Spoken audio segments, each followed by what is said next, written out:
Gestures are all that I have. Sometimes they must be grand in nature.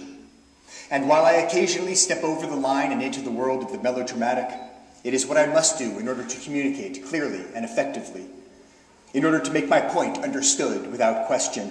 I have no words I can rely on because, much to my dismay, my tongue was designed long and flat and loose, and therefore is a horribly ineffective tool for pushing food around my mouth while chewing, and an even less effective tool for making clever and complicated polysyllabic sounds that can be linked together to form sentences. And that's why I'm here now, waiting for Denny to come home. He should be here soon, lying on the cool tiles of the kitchen floor in a puddle of my own urine. You can laugh at that.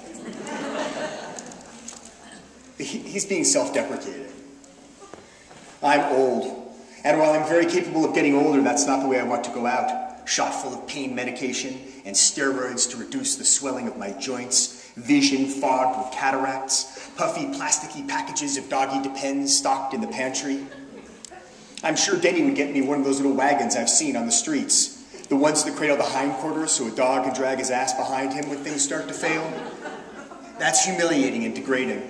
I'm not sure if it's worse than dressing up a dog for Halloween, but it's close. He would do it out of love, of course.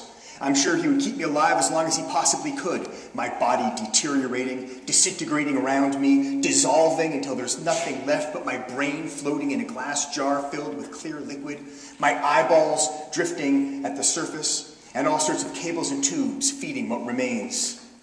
But I don't want to be kept alive, because I know what's next. I've seen it on TV, a documentary I saw about Mongolia, of all places.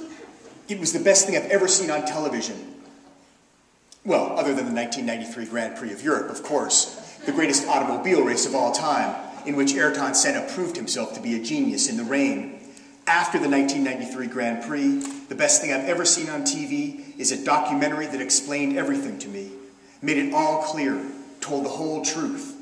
When a dog is finished living his lifetimes as a dog, his next incarnation will be as a man. So that's how our story gets started.